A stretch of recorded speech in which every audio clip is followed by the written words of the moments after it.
Life on a narrowboat, drifting gently from place to place, choosing only the horizon as your destination, free and easy in the magic of the English countryside. Hold on a minute, did you just say free? You're forgetting the breakdowns, the maintenance, the mooring fees, the licence, saving up for those little boat life surprises that always seem to happen. This way of life ain't free. Welcome to This Tiny Life. We're Jack and Gabby, and since 2019, we've lived on boats. Now that we're just getting into spring, we thought we'd sit down and share just how much this last year has cost us to live this way, being totally transparent and laying it all out. That is staggering when you then work out that over the course of a year. So if you've dreamt of living on the water, or you're just curious to find out more about this lifestyle, grab a cuppa and let's get into it. Thank you for clicking on this video. If you're new to our channel, then it is lovely to see you here. And if you are a regular subscriber, if you've watched our channel before, this video is going to be a little different from our normal content. We actually really rarely just sit down with you and chat through things. We're always doing something with various projects on the go. So yeah, I hope you find this video interesting. Maybe you've clicked on it because you are contemplating narrowboat life, maybe you're thinking about moving onto the water, or you're just really curious about this lifestyle. I hope you find this video useful and interesting. I spent most of last night going through our bank statements and looking at all of the costs that we have spent over the last year to live like this. And I know on the surface of it that sounds really boring, doesn't it? But actually it was really, really interesting. I find it fascinating. And now that we're coming into like early springtime, we can look at like how much we spent over winter, keeping the boat warm and all of that. So yeah, I hope you find this video interesting and useful. I have spent like the last hour trying to set dress a little bit to make this place look nice, and I put this jug of daffodils here. So I hope they look springy and lovely. They do absolutely reek though. They're like properly like floral, which I know sounds a bit stupid to say because obviously they're flowers, but if I suddenly start sneezing in the middle of this, then yeah, blame them. But yeah, shall we get into it? Shall we have a little look at how much this last year has cost us to live on our boat?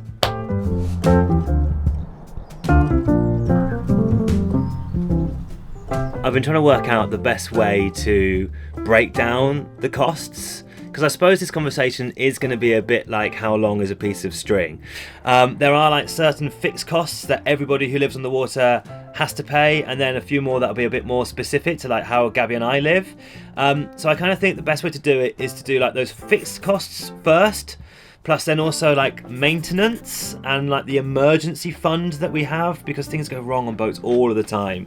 So we have like a little stash of cash that we have, that we save up for every single month, to make sure we have a bit of continuity. And then I suppose probably look at like the lifestyle-y things, the seasonal costs, how much it costs us for winter. And then at the end of the video, a little confessional, a cost confessional, which I've been in two minds about whether or not we're going to share, because you might watch it and be like, what on earth, these guys are just dopey, why are they spending money on that? Or you might watch it and be like, no, I completely get it. So I'll put that up at the end and you can let me know what you think. I suppose let's start off with those fixed costs that everybody has to pay to live on the water, and the first one is the boater's license.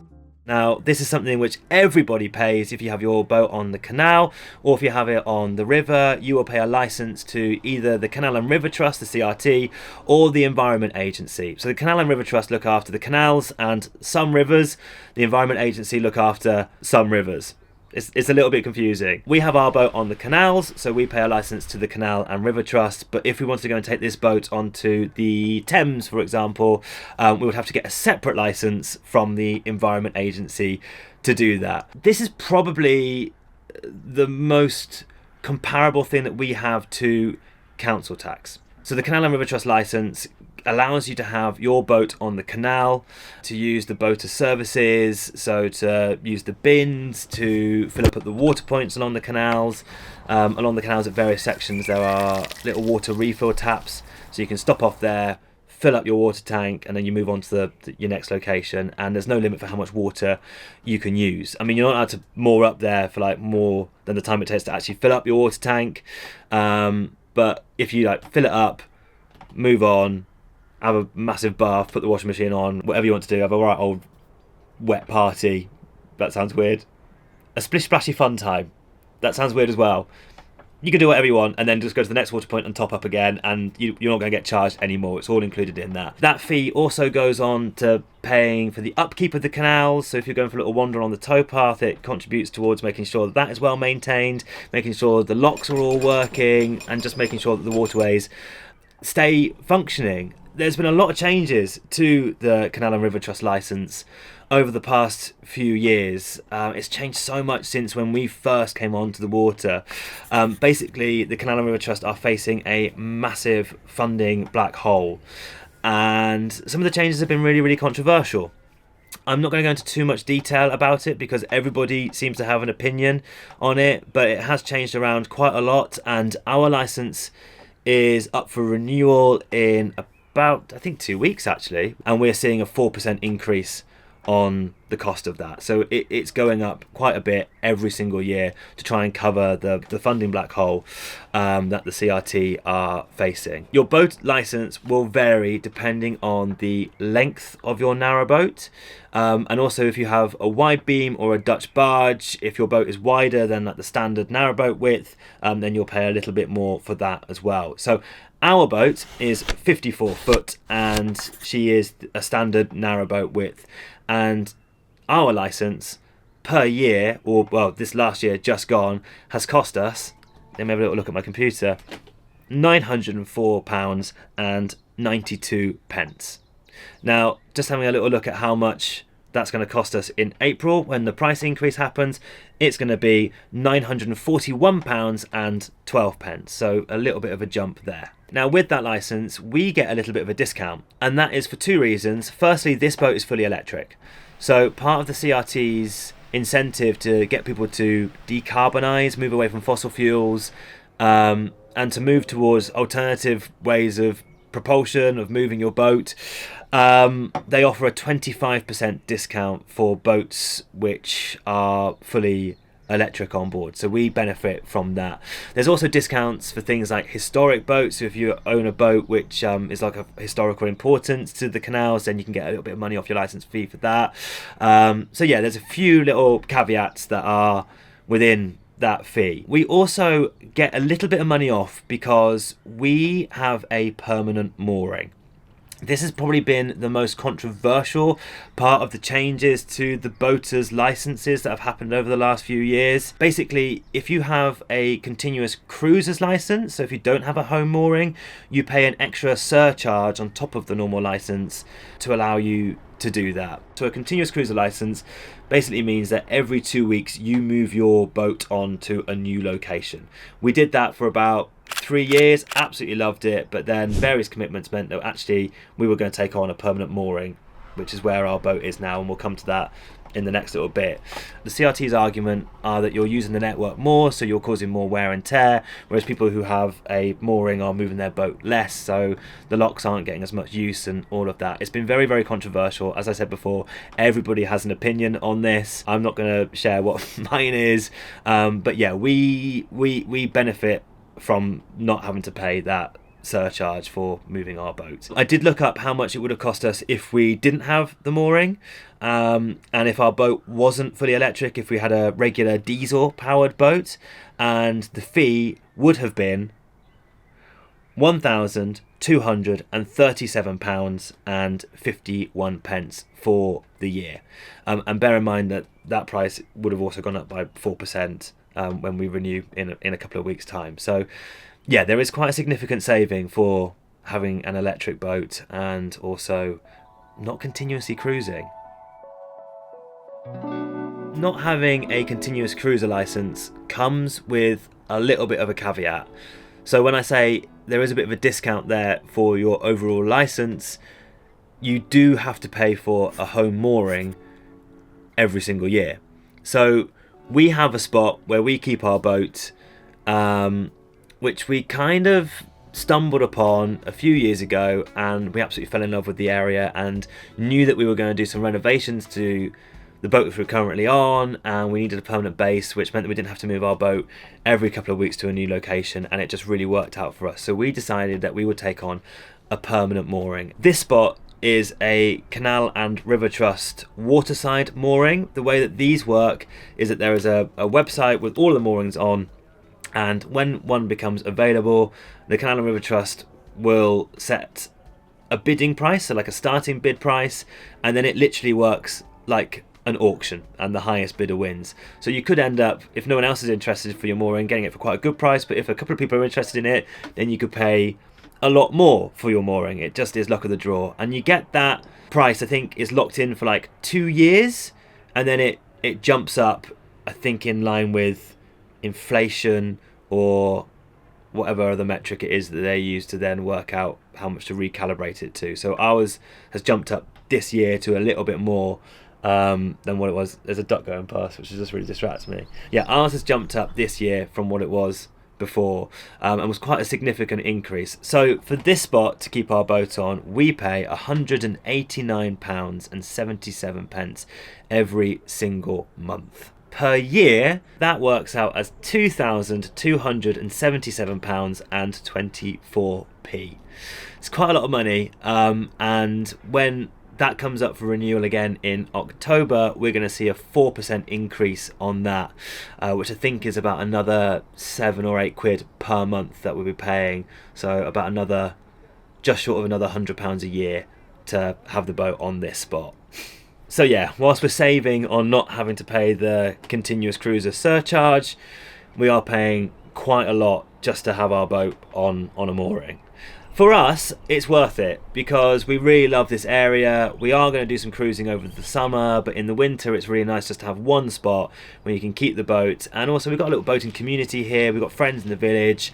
It's completely worth it for us, and because we've got our baby Joe and everything else, it just takes the pressure off having to move our narrowboat every 2 weeks. So it does make sense for us. The final thing that I'm putting into the fixed cost section, it's hard to say that, fixed cost anyway, the final thing that I'm putting into the fixed cost section is for insurance. We're just coming out of winter.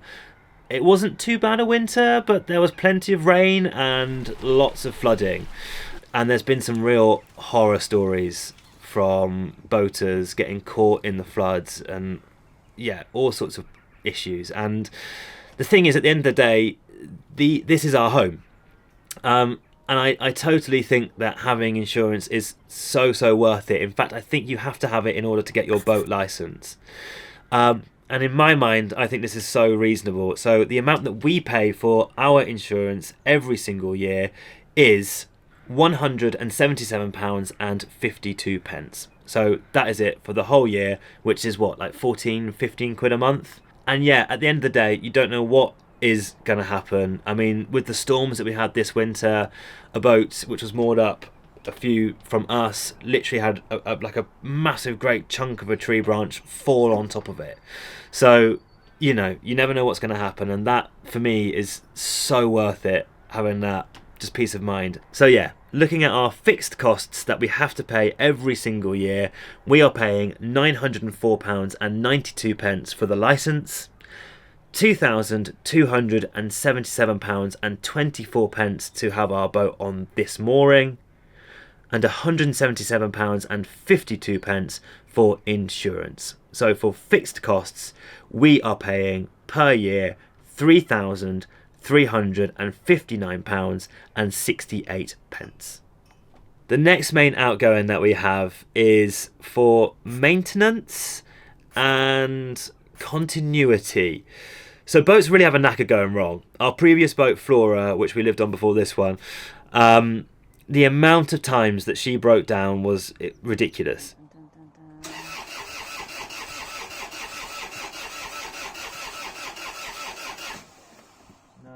And we spent so much money on mechanics, on parts for me to fix the engine. Like, stuff goes wrong all the time. And boaters will tell you that the word boat is actually an acronym for bring out another 1,000. There is just so much that goes wrong, and getting them repaired is expensive. You know, this boat needs things needs repair doing to it, and it's not old at all. I need to put a new water pump in because that's playing up. Last year we had a massive water leak and we had to dash off and go and buy a wet dry vacuum cleaner to get the water out of our bilge. It's worth having a little kitty of money which you put money aside to each month, just to make sure that when these problems come up you've got something to fall back on. This year we're getting our boat blacked. This is part of like the essential maintenance that you have to do on a narrowboat. So blacking is something that you need to do every 2 years. You can push it to being every 3 years, but really it's best to do it every 2 years, where your boat gets taken out of the water and your hull gets painted with a black bitumen paint, and that protects it from rusting. And it's also a good chance to have a look over the hull, make sure that there's no major problems with it. And you know, that probably then leads to more costs which come up, because you might get your anodes replaced whilst you're out of the water. You might notice something that's gone wrong with your propeller or something. So things go wrong all the time. So we put aside between £100 to £200 per month into like the survival kitty. I mean, the amount which we put into that fund varies depending on how much we earn per month. But yeah, if we say on average it's like 150 quid per month that we're putting aside, in total per year we're putting away £1,800 into the kitty to keep the boat afloat. So if we include that in like our total costs added to all of our fixed costs and everything, the £1,800 brings us to a total of £5,159 and 68 pence. The next thing is really how much it costs just to live. So things like energy and all of that jazz. So electricity, heating, gas, you know, just the everyday, I suppose, utilities, is that the word for it? This is where our boat is going to be a bit different to others, because as I said before, we are fully electric. And so for about 6 months of the year, we are self-sufficient. Our solar setup, pretty much from mid to the end of February through till I would say the end of September, I can be fairly confident that we are going to have enough power from the sun, which does pretty much everything on this boat. So we cook on an induction hob. Our hot water comes from an immersion heater. We have something called solar dump. So once our batteries get up to a certain level of charge, it will then start diverting all of the sun's power into our immersion heater.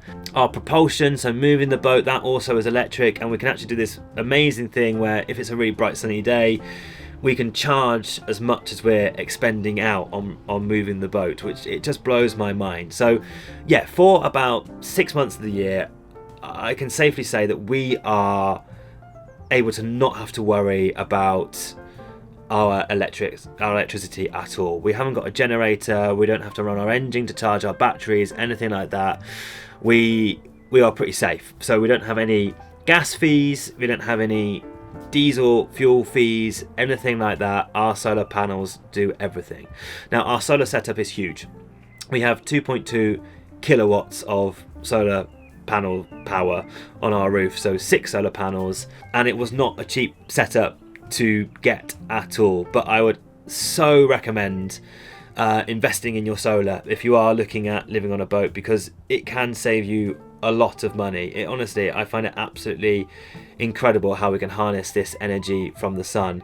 I mean, a lot of the costs that we faced from it was the labour of getting it installed. I didn't want to muck around with electrics, so we got somebody who really knows what they're doing to do the install. And if you are looking at getting a setup done for your boat, I'll leave Phil's details down in the description, because he is just the GOAT when it comes to doing electrics on boats. You can basically just say to him what you need and he will work it out. He builds his own batteries. We have a massive lithium battery setup on here, and yeah, it works really, really well for us. So over summer, our energy costs are none.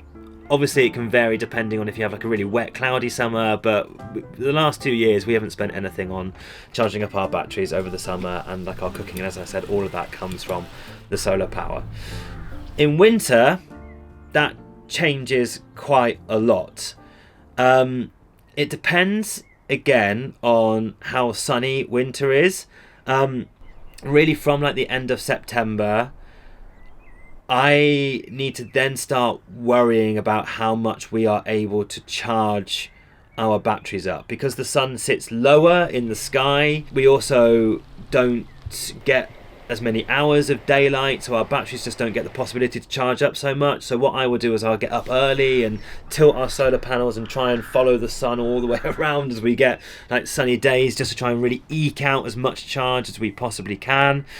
In the colder, drearier months, we use a lot less electricity, and we move over to using our wood burner for a lot of the tasks that we'll be using our electric setup for in the summer. So we become quite frugal with our electric uses, is what I'm trying to say, over the winter months. We literally use it for lighting, and that is pretty much it. Lighting and charging our laptops and stuff, and that's pretty much it. We turn our fridge off in the winter. We have a little cool box that we put outside and put anything that needs to be chilled out in that. And yeah, that's how we live through winter to try and keep our costs low. If you've watched our videos before, you know that we have this absolute beast of a wood-fired oven. It's got like Aga top style lids. On top of it we can cook. It keeps our boat nice and toasty and warm, and it provides us with hot water as well. It is an absolute beast, and it is the heart of our home throughout the winter months. Obviously, it comes at a cost to keep the fire roaring throughout winter, and pretty much once we get into November through till this year, the end of January, we are keeping that fire going 24/7, and we burn a mix of wood and coal. So we burn wood during the day, and then a little bit of coal overnight. We don't really like burning coal, but it's the only way we can keep the fire burning overnight, and it is our only heating source on the boat. So I'll put a little bit of coal on overnight just to keep the fire ticking over and to keep the boat warm. It's quite efficient how we live, because once the boat is at temperature, it's actually quite easy to keep it at a nice warm level. Our boat is also double glazed, but we do have quite drafty hatches, so these let in a lot of air, and you'll see the curtains we popped up at the back as well. That is because our rear hatch got quite a big gap in the top of it, and that lets in quite a big draft as well. But yeah, our total costs for heating, and this is kind of heating and cooking and hot water and stuff, our total costs for wood and coal has been £340 and 50p. Now you can obviously be a bit more frugal with that. If you want to burn just wood, you can forage your own wood. We don't really have anywhere to store it, so we do buy our wood. Yeah, again, it just depends on how you want to do it. I know a lot of boats underneath their solar panels, they're constantly throughout summer like storing wood and stuff. We just don't have the space to do that. So yeah, we buy wood, and that's how much it's cost us this year, £340 and 50p. The other thing with the cooking is, while we do cook a lot using the wood burner in winter, it's very, very slow. Obviously it depends on how hot the fire is going, so it's great for like doing stews and slow cook stuff, and having like big pans of water on there for washing up and having a quick shower. But if you want to cook something quickly like frying, or if you want to make a quick cup of tea and stick the kettle on, we use this little doofer.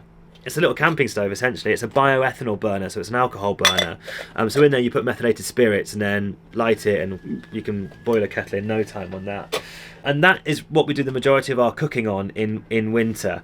We built this boat to be gas free. We didn't want to have gas. We were trying to work out a way to make this boat as, I suppose, environmentally friendly as we can, and we didn't want to use stuff that isn't renewable. So it's a decision that we made, and working out how much we have spent on getting methylated spirits, which is what you put into that little burner, has been eye-opening. And this will be more expensive than gas. If you have a bottle of gas, which you have on a boat, you'll probably go through one bottle of gas every 6 months. On Flora, our previous boat, which did have gas, honestly, we really didn't need to worry about running out of gas because it was just so infrequent that we did.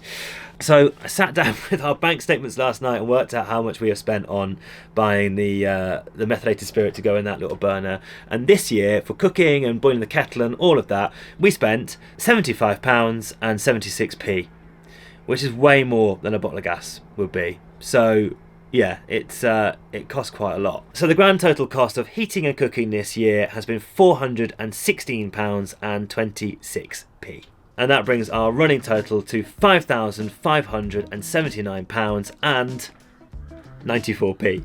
I'm not very good at remembering numbers. Now, this little section is for costs that you might have, but you might not have. It depends on how you want to live, but this is how much these things have cost us. So, internet. We do a fair bit of work from home. Where we live, the phone signal is useless, but we can just about eke out a connection. And the way that our internet works is that we have an aerial on the end of a pole, which is at the back of our boat. And that goes into a router, which has a little SIM card in it. And that SIM card gives us a 4G connection, but it is very, very, very, very, very slow. To be honest, if I were to live in a house, I would also do a system like this, because it is way more affordable than if you were to go and take out a contract with, like broadband or whatever. The way which we have done our internet is that I have that unlimited data SIM card in our router, whichever one you say. And I bought that as a one-off pre-loaded SIM card. I'll link in the description if you're interested in this, because people always want to know what we do for internet. I paid, I think it was £224. Let me have a quick little look. Hang on. I paid £239.99 for the SIM card, and that gives me 24 months of unlimited data. If you work it out, it's 120 quid for the year. So about £10 a month we spend on internet, which is so reasonable. So yeah, our total internet costs on the boat are about £10 a month. We've got that SIM card until 2026, and then hopefully this deal will still be there and I can buy another one of these SIM cards. But yeah, if you are wondering how to get internet on your boat, then I'll link in the description for where we got that SIM card from. The next cost is laundrette and laundry, and we've talked about this a fair bit before in our videos, so if you've watched our channel before, I'm sorry if I'm repeating myself. It really depends on how you live.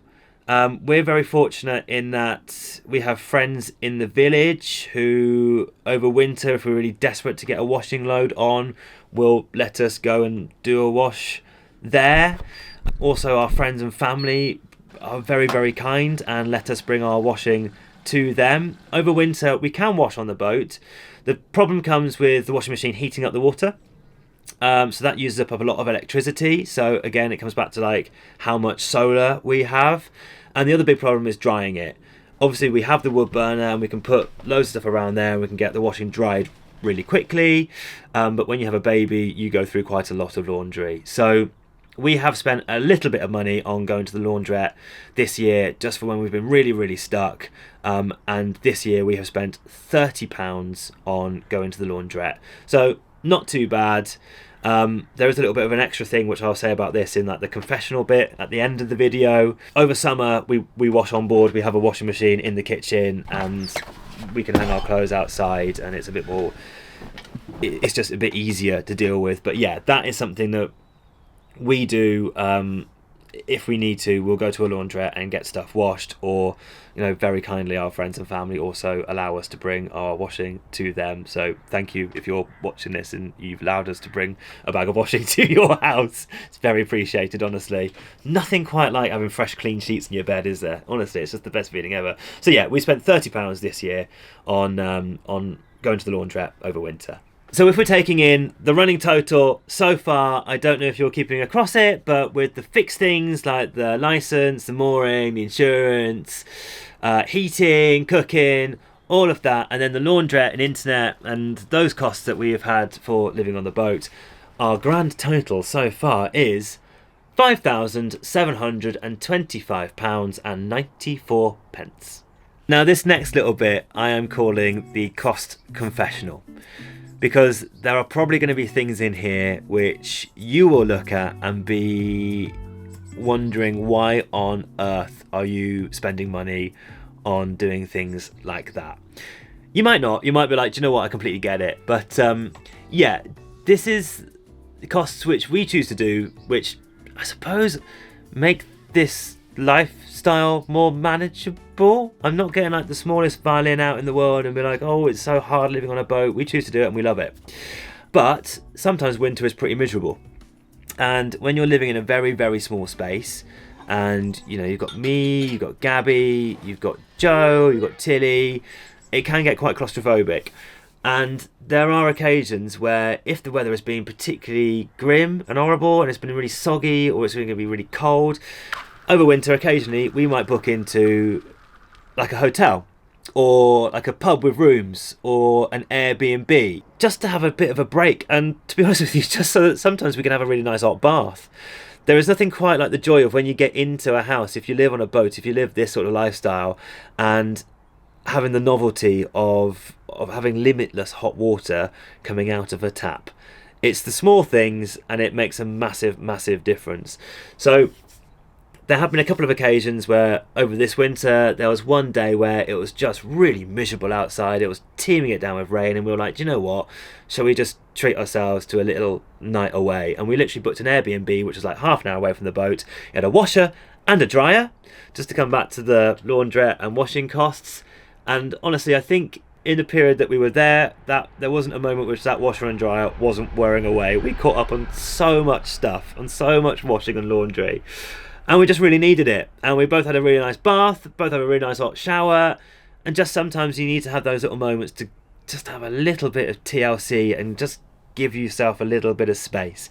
I don't know, maybe we're unique in that. I have spoken to a couple of other boaters and mentioned that we do this, and they've been like, yeah, do you know what, we do that as well. You may look at that and be like, why on earth? That's just daft. But it's just, you know, it's what works for us. So over winter this year, on Airbnbs and the odd night away from the boat for just when we've needed it. So this is not like having holidays. We did do a week in Cornwall in like January, but that was to celebrate Gabby's birthday, so I'm not including that.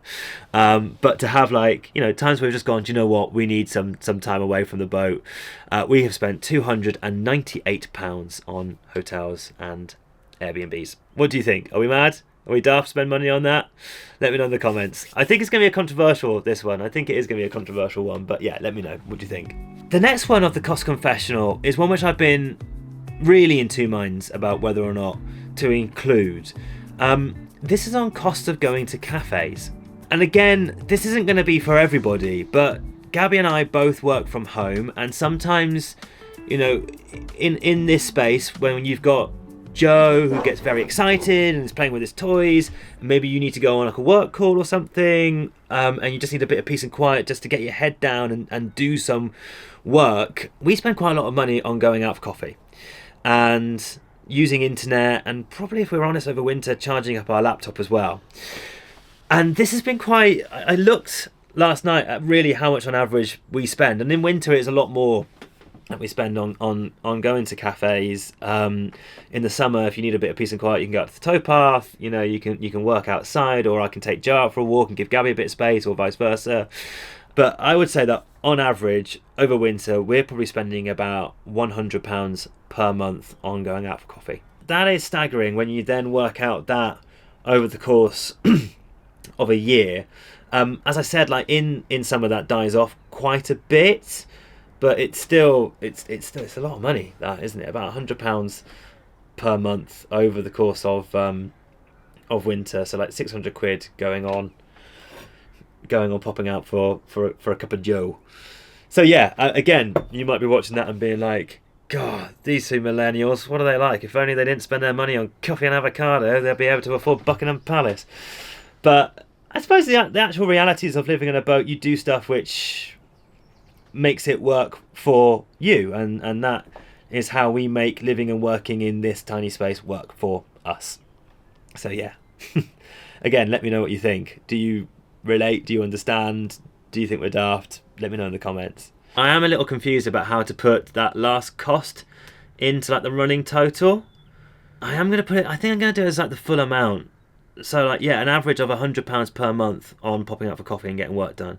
I do think it's how we make living and working on the boat work for us. So yeah, I'm going to put that down as £1,200 per year on coffees, and yeah, so that is it's remarkable, isn't it, when you think about it like that.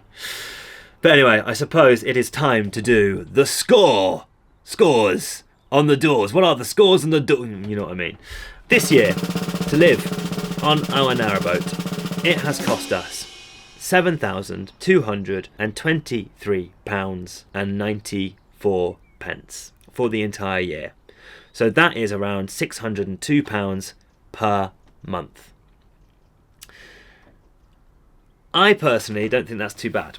If you put that in the context of renting houses in the UK, if we were to be looking at an apartment or a house, you're spending a minimum of £1,000 on rent per month.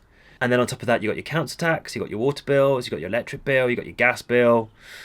It's expensive. Cost of living is very, very expensive. And I think for what you get back with this lifestyle, if you continuously cruise, or if you're like us and you're on a mooring, it's such a beautiful way to live.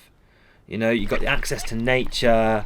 You can moor up in places which, if you were to get a house there, it will cost you an absolute arm and a leg. It is a stunning, stunning way to live. And I don't know, if you like being outdoors and you like living a little bit more simply and living with the seasons, then I would wholeheartedly recommend it.